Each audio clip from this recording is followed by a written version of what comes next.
The Boy Who Cried Wolf. Once upon a time, there lived a shepherd boy. "Oh, I'm so bored. Isn't there anything fun I can do?" The shepherd boy came up with an idea, and he ran into the town yelling, "Wolf! Wolf! There's a wolf!" "Where? Where's the wolf?" "Where? Where's the wolf?" "Where? Where's the wolf?" "Where? Where's the wolf?" "Where? Where's the wolf?" The village people all came out with sticks and clubs. "I just made that up," the shepherd boy laughed. "I can't believe I tricked you all." The village people became super furious and stormed off. The boy had so much fun playing the wolf trick again. A few days later, the boy played the wolf trick again. "Whoa! Wolf! There's a huge wolf!" The people came out running with their sticks and clubs again. "I tricked you again!" "You evil boy! We're never going to fall for this trick the next time you cry wolf." "You evil boy! We're never going to fall for this trick the next time you cry wolf." The people were even more furious this time when they left. Then, one day, a big and scary wolf really did appear. "Help! Please!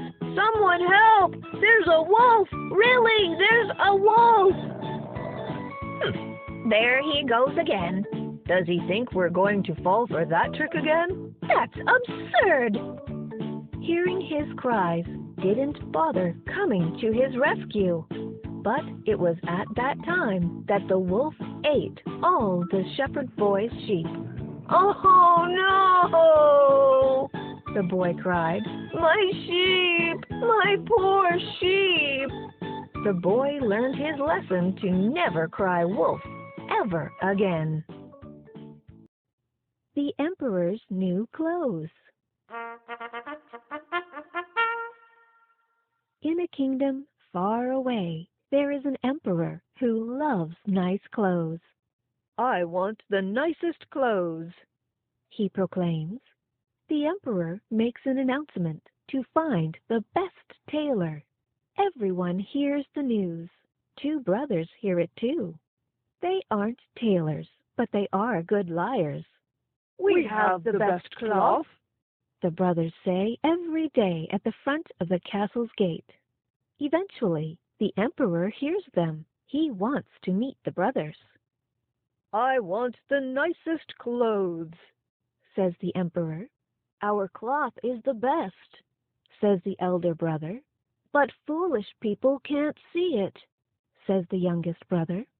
The emperor says, "That's perfect. Then I will be able to tell who is undeserving of their positions in my court. Make clothes for me." He gives them a lot of money. "We tricked the emperor," the brothers say. They pretend to make the clothes. Later, the emperor has the highest nobleman of his court go to take a look at the clothes and tell him how they are coming along. "You aren't foolish, so you can see them, right?" ask the brothers. "Oh, no, I can't see the clothes," he thinks, but he doesn't want to look foolish, so he lies to the emperor. "Those are the nicest clothes, Your Majesty." "Your Highness, the clothes are finished." The brothers pretend to carry the clothes. I don't see anything," he thinks, but he doesn't want to look foolish. He has the brothers dress him in the invisible clothes. People clap for him. "Wow, these clothes are very nice," said the emperor. The emperor wants to show his new clothes, so he has a parade. All of the people come. "Huh? Why is he naked?" They are shocked. but no one says anything. The emperor is naked. One little boy points and laughs, and all the people start to laugh. The foolish emperor runs to his castle in embarrassment. The Gingerbread Man. Once upon a time, a little old woman and a little old man lived in a cottage near a river. One morning, the little old woman decided to bake a gingerbread man as a little afternoon treat. As she rolled out the dough, she cut it into the shape of a little man. She used icing to give the gingerbread man eyes and a smile, gumdrops for buttons, and a cherry for a nose. She then put him in the oven to bake. A few minutes later, the little old woman checked to see if he was cooked. As soon as she opened the door, the gingerbread man jumped out of the oven and ran through the open kitchen door.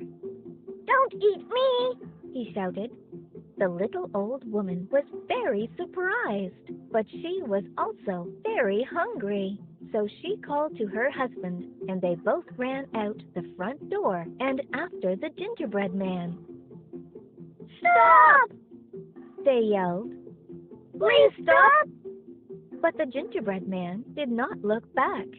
He kept running down the lane and into the woods.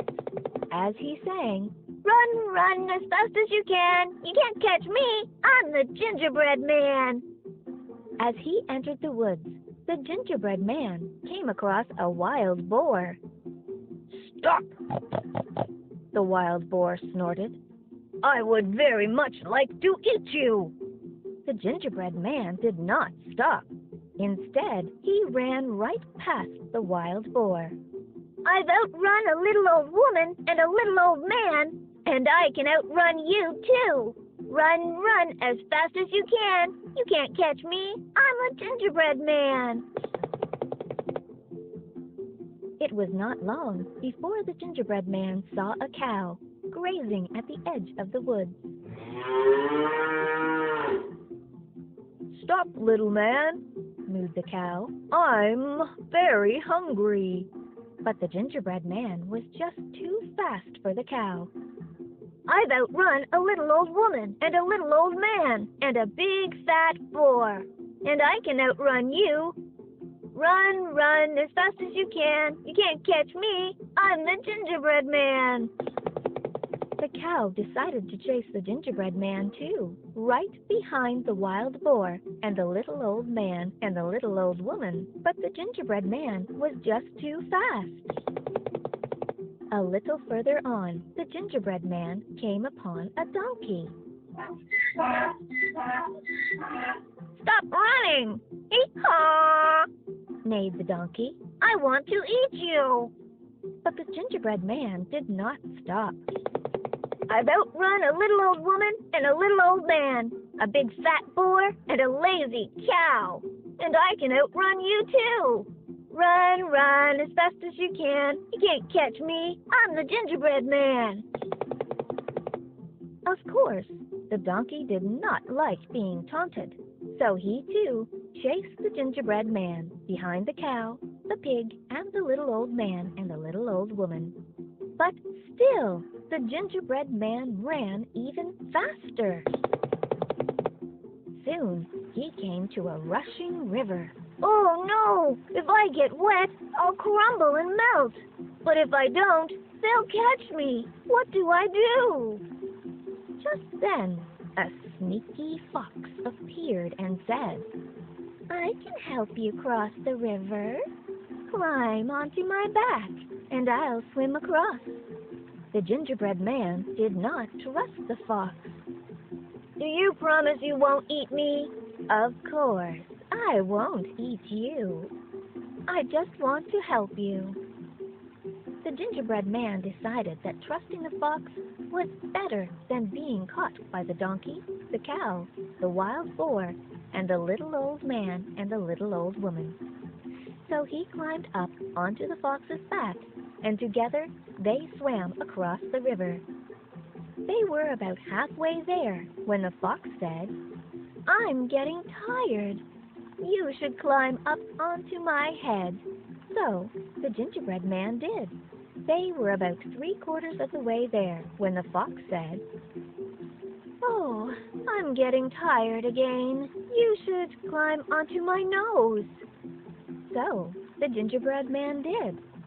They reached the other side of the river, and before the gingerbread man could climb down, the fox flicked his nose and tossed the gingerbread man high into the air. He opened his mouth as wide as he could, and chomp, chomp, chomp! And that was the end of the gingerbread man. Goldilocks and the Three Bears. Once upon a time, there was a little girl named Goldilocks. She went for a walk in the forest. Pretty soon, she came upon a house. She knocked, and when no one answered, she walked right in. At the table in the kitchen, there were 3 bowls of porridge. Goldilocks was hungry. She tasted the porridge from the first bowl. "Oh, this porridge is too hot!" she exclaimed. So she tasted the porridge from the second bowl. "Ugh, this porridge is too cold," she said. So she tasted the last bowl of porridge.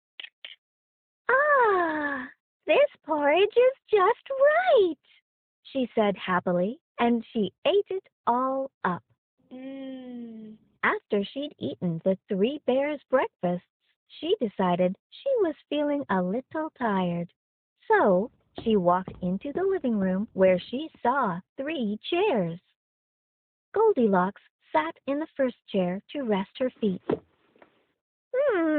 This chair is too big," she exclaimed. So she sat in the second chair. "Oh, this chair is too big too," she whined. So she tried the last and smallest chair. "Ah, this chair is just right," she sighed. But just as she settled down into the chair to rest, it broke into pieces.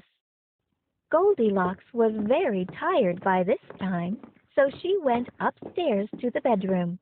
She lay down in the first bed. But it was too hard. Then she lay in the second bed. But it was too soft. Then she lay down in the third bed. And it was just right. Goldilocks fell asleep. As she was sleeping, the 3 bears came home. "Someone's been eating my porridge," growled Papa Bear. "Someone's been eating my porridge," said the Mama Bear. "Someone's been eating my porridge, and they ate it all up," cried the Baby Bear. "Someone's been sitting in my chair," growled the Papa Bear. "Someone's been sitting in my chair," said the Mama Bear.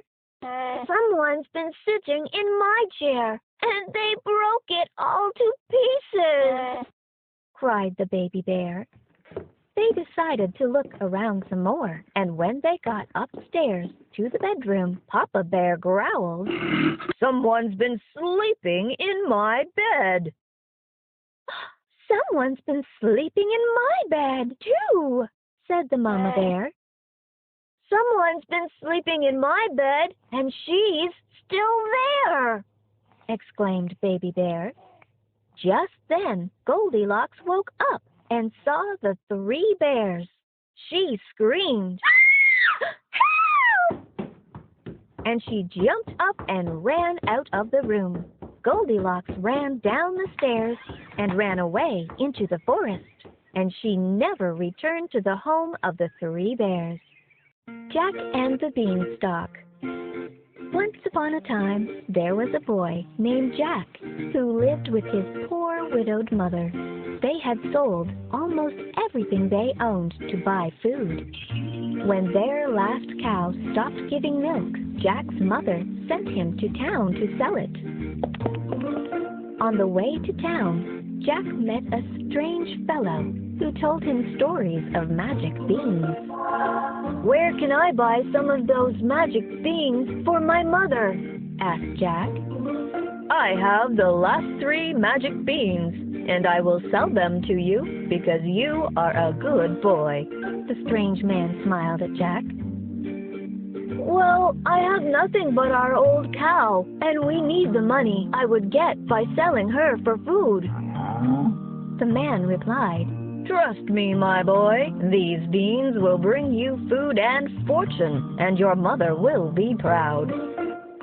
Jack hesitated, but finally traded the cow for the beans. When Jack returned home without the money, his mother was furious and threw the beans out the kitchen window, crying. Jack went to bed that night sad and hungry. He woke the next morning to find a huge beanstalk growing in the garden. The beans really are magic, he cried. Jack saw the stalk reached high above the clouds. He remembered stories about the clouds containing gold and started climbing the stalk to see what he could find. He climbed and climbed. When he got to the top, he saw a huge castle and headed for it. The door was so big that Jack could crawl through the crack beneath it. Once inside the castle, he saw a giant eating his dinner. When the giant was finished, he called his servant to bring him his bag of gold coins. While counting his money, the giant became drowsy and fell asleep. Jack crept up to the giant and stole his bag of gold. He struggled to climb down the beanstalk with such a heavy bag of money. He called for his mother. Jack's mother was very happy because now they have money to buy food. Mother made Jack promise he would never go back because of how dangerous the giant could be. While Jack did promise, after a while, the money began to run out. Jack began to wonder if he could find anything else in the castle. Once again, Jack decided he would go back up the beanstalk and into the castle. He reached the castle and climbed under the door to find the big giant eating dinner at his table. When he was finished this time, however, the giant called for his magic hen. Jack was amazed when he saw the hen lay an egg of pure gold. While the giant was watching the hen, he again became drowsy and fell asleep. Jack crept silently and sneakily to the table and grabbed the hen. When he returned home, his mother was very angry that Jack had gone back to the castle. She grabbed Jack's axe, intending to cut down the beanstalk. However, Jack begged her not to and showed her how the hen could lay golden eggs. Jack's mother put the axe down and watched with delight as the hen laid one beautiful golden egg after another. After a while, Jack's curiosity got the better of him, and once again thought about what else he could find in the castle. Once again, Jack decided he would go back up the beanstalk and into the castle. He reached the castle and climbed under the door to find the big giant eating dinner at his table. When he was finished this time, however, the giant called for his magic harp. Jack watched as the harp began to play beautiful music all by itself. The music was so beautiful that before long, the lazy giant was once again fast asleep. Jack crept silently to the table, but as soon as Jack picked up the harp, it began playing very loudly in his hands, and the giant awoke. Fee, fi, fo, fum, yelled the giant, and he chased after the boy with his harp. Jack raced to the beanstalk and slid down. He could feel the stalk shake as the giant began climbing down. Luckily, his axe was nearby, and he began chopping down the beanstalk. The beanstalk shook and cracked under the weight of the giant and Jack's chopping. Finally, the stalk snapped and the giant fell to the earth, never to be seen again. Jack and his mother lived happily ever after. Little Red Riding Hood. Once upon a time, there was a little girl who lived in a village near a big forest. Her grandma had made her a beautiful red cloak with a big red hood, which she wore every time she went outside. And so everyone in the village called her Little Red Riding Hood. One day, Little Red Riding Hood's mother said, "Grandma isn't feeling very well. Will you take this basket of food through the forest to her cottage?" "Yes," said Little Red Riding Hood. "I sure would love to visit Grandma." She put on her red cloak, and she pulled up her red hood, and she took the basket of food into the forest. Remember, Her mother called after her, don't talk to strangers along the way. "I won't," Little Red Riding Hood promised, and she skipped down the path and into the woods. Little Red Riding Hood did not have to worry about getting lost in the forest because she knew the way to Grandma's house very well. But along the way she saw some beautiful wildflowers growing near the path. "I bet Grandma would really like these," she said to herself, and she stopped to pick a few. Hello there, little girl, said a deep, growling voice from behind her. Little Red Riding Hood was very startled. She spun around and saw a big bad wolf standing in the shadows between two trees. "Hello," said Little Red Riding Hood. She did not know the wolf was bad, and she has already forgotten her mother's words of warning about talking to strangers. Where are you going on this fine day? Asked the big bad wolf. "I'm going to my Grandma's cottage on the other side of the forest," said Little Red Riding Hood. "She isn't feeling well, and I'm bringing her this basket of food and these flowers." What a sweet girl you are, said the big bad wolf. He smiled and showed off his mouthful of sharp teeth. The big bad wolf hadn't eaten in many days and was quite hungry, but he was not interested in the basket of food. "I had better be going," said Little Red Riding Hood, "Goodbye, Mr. Wolf." and she skipped down off the path. The big bad wolf's stomach grumbled and growled with hunger, and suddenly he had an idea. As quick as he could, he ran through the forest all the way to Grandma's cottage.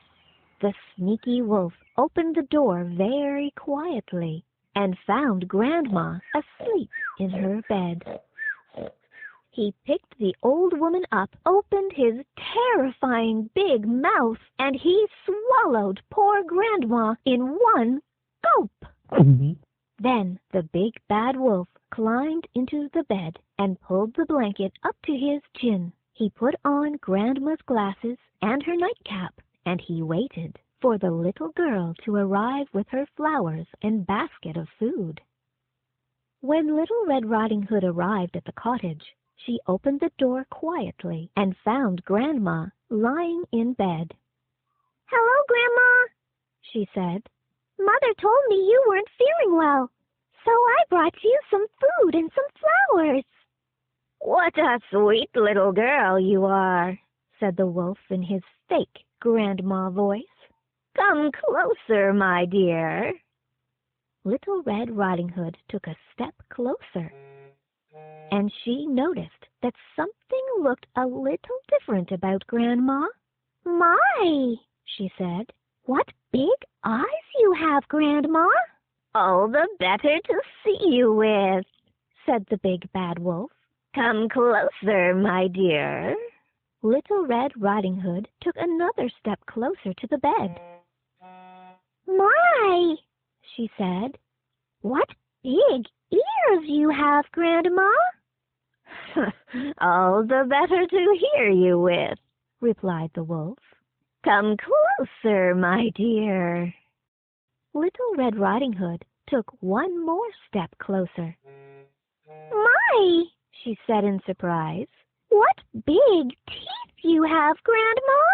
All the better to eat you with, Growled the big bad wolf.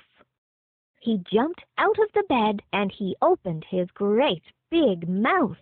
Little Red Riding Hood shrieked and tried to run, but the hungry wolf grabbed her up and swallowed Little Red Riding Hood in just one gulp.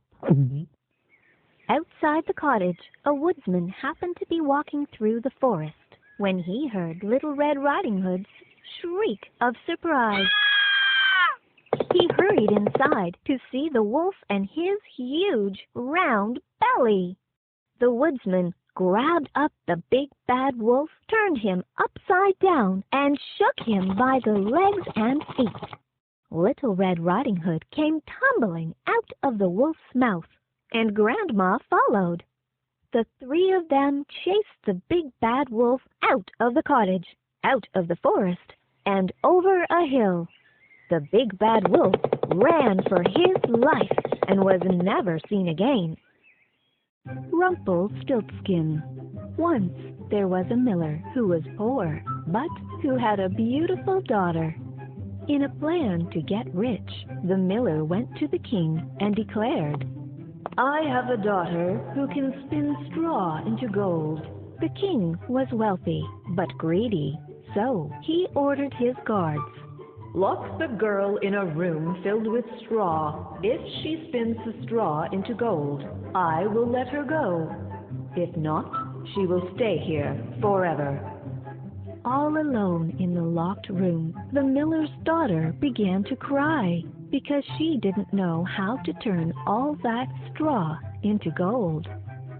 Suddenly, the door opened, and in came a little man who said, "Good evening, Mistress Miller. I can help you turn straw into gold, but you should give me your gold necklace in exchange." Relieved to have this help, the girl agreed. The next day, the king was astonished to find all of the straw was gone, and the room was now filled with gold. But the king was too greedy to let the girl go right away. Seeing all of this gold only made him want more. "Put her in a bigger room with more straw tonight. If she turns it into gold, I will free her." That night, the little man appeared again and said, "I will spin this straw into gold for you again, if you give me the ring on your finger." The girl thought of the ring as nothing compared to her freedom, so she enthusiastically agreed. By the morning, the straw had been turned into gold, and the king was so astonished that he ordered her to an even larger room with much more straw, and declared, "If she spins all of that straw into gold, I will marry her and make her my queen." He thought to himself, "Even if she's a miller's daughter, I could not find a richer wife in the whole world." When the girl was alone, the little man came again for the third time and said, "What will you give me if I spin straw for you this time also?" The girl answered, "I have nothing left that I could give." "Then promise me, if you should become queen, to give me your first child." Desperate to not spend another night like this, she promised the little man what he wanted. And for that, he once more spun the straw into gold. When the king came in the morning, he found all as he had wished. He took her in marriage, and the pretty miller's daughter became a queen. A year after, she brought a beautiful child into the world, and she never gave a thought to the little man who helped her. But suddenly, he came into her room and said, "Now give me what you promised." The queen was horrified and offered the little man all the riches of the kingdom if he would leave her the child. But the little man said, "No, something alive is dearer to me than all the treasures in the world." The queen began to cry, so the little man pitied her and offered, "If you can guess my name within 3 days' time, I will let you keep your child." So the queen thought the whole night of all the names that she had ever heard, and she sent a messenger over the country to inquire far and wide for any other names that there might be. After 2 days of listing names, she was still unsuccessful. William, Oliver, Peter, George. But the little man said "No" to all of her guesses. That day, she had a messenger follow the little man to find out his real name. Her messenger followed him to a cottage in the woods. On the way, the little man sang a song to himself. "Today I brew, tomorrow I bake, and after that the child I'll take. Never can the queen guess that Rumpelstiltskin is my name." You may imagine how glad the queen was when she heard the name, and when soon afterwards the little man came in and asked, "Now, Mistress Queen, what is my name?" At first she said, "Is your name Douglas?" "No." "Is your name Sam?" "No." With each name, the little man's smile grew wider. "Perhaps your name is Rumpelstiltskin?" "Who told you my name? Some witch must have told you," cried the little man. In his anger, he plunged his right foot so deep into the ground that he fell inside and disappeared forever. The Tortoise and the Hare. A hare was making fun of the tortoise one day for being so slow. "Do you ever get anywhere?" he asked with a mocking laugh. Yes, replied the tortoise, "and I get there sooner than you think. I'll run you a race and prove it." The hare was much amused at the idea of running a race with the tortoise, but for the fun of the thing he agreed. So the fox, who had consented to act as judge, marked the distance and started the runners off. The hare was soon far out of sight, and to make the tortoise feel very deeply how ridiculous it was for him to try to race with a hare, he lay down beside the course to take a nap until the tortoise should catch up. The tortoise, meanwhile, kept going slowly but steadily, and, after a time, passed the place where the hare was sleeping. But the hare slept on very peacefully, and when at last he did wake up, the tortoise was near the goal.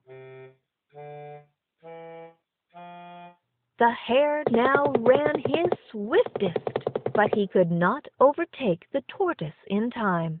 The tortoise went through the finish line, and everyone cheered. The Three Little Pigs. There once was a mother pig who had 3 little pigs, and they were very poor indeed. One day, the mother pig sent the 3 little pigs out into the big wide world to seek their fortunes. The first little pig met a man carrying a big bundle of straw. please, may I have that big bundle of straw to myself to build myself a house? Asked the pig. The man was tired of carrying the bundle of straw, so he gladly gave it to the first little pig. The first little pig built a house out of straw, and he lived there very happily. But along came a big bad wolf. Little pig, let me come in," shouted the wolf. No, not by the hair of my chinny chin chin. I'll not let you in, squeaked the first little pig. Then I'll huff, and I'll puff, and I'll blow your house down, yelled the wolf, and he did. He huffed, and he puffed, and he blew the straw house down. The first little pig ran away as fast as his trotters would carry him. Now the second little pig met a man carrying a big bundle of sticks. Please, may I have the bundle of sticks to build myself a house? Asked the pig. The man was tired of carrying the bundle of sticks, so he gladly gave it to the second little pig. The second little pig built a house out of sticks, and he lived there very happily. But along came the big bad wolf.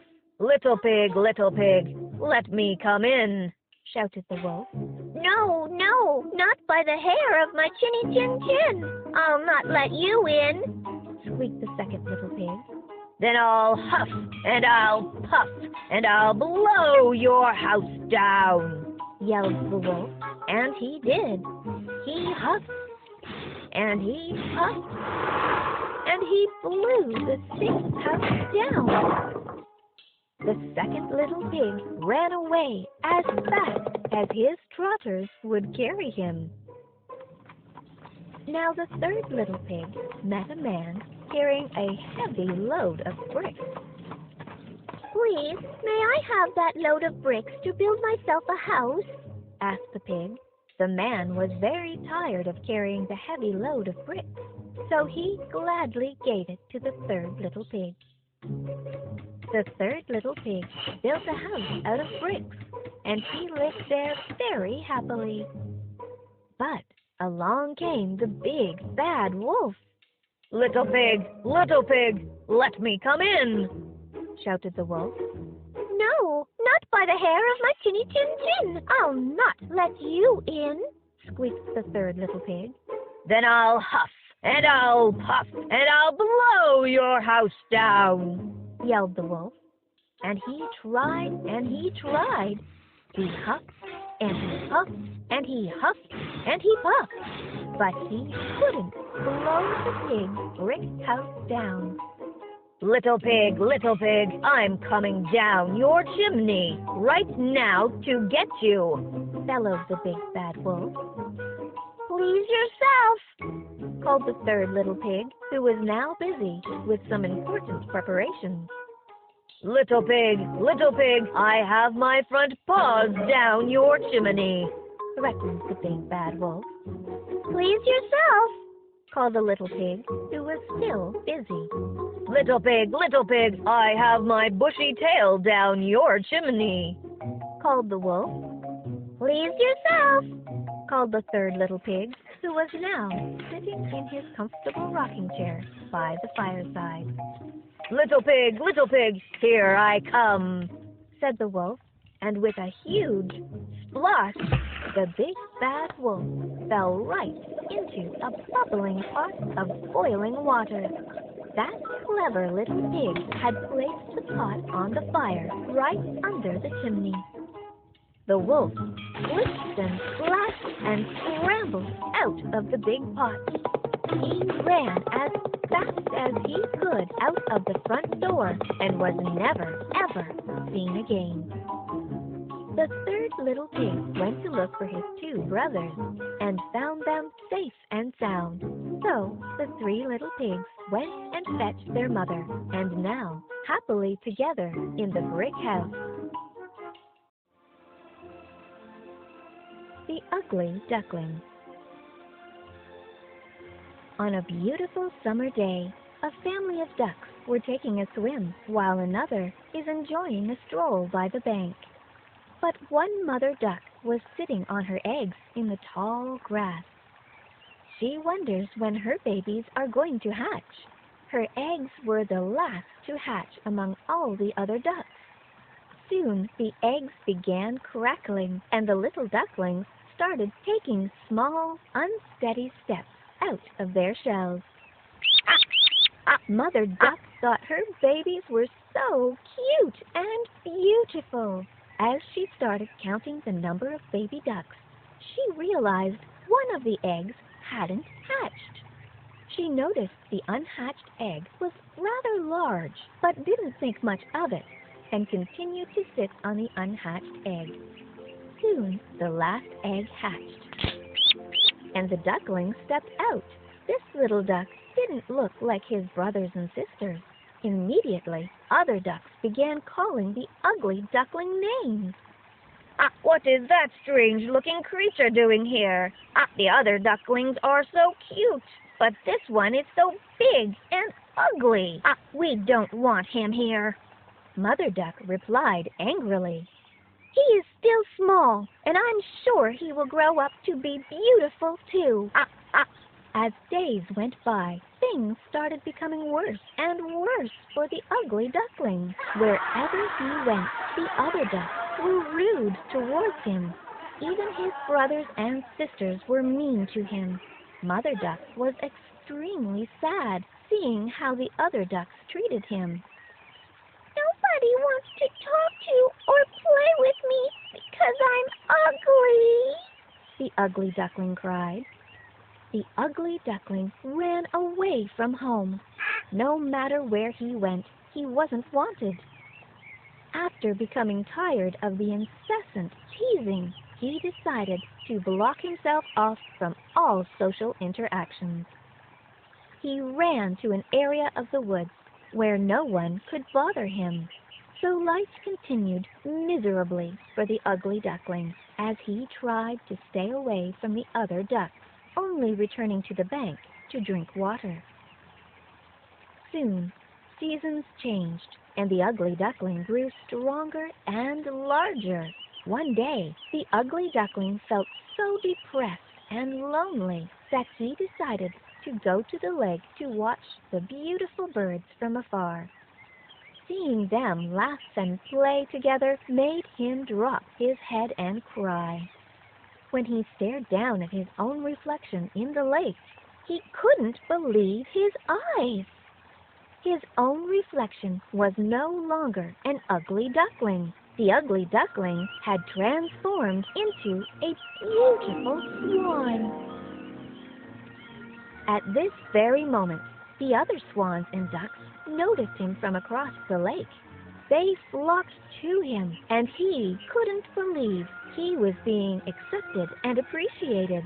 He was actually being called beautiful. He never dreamt of a day when someone would call him beautiful.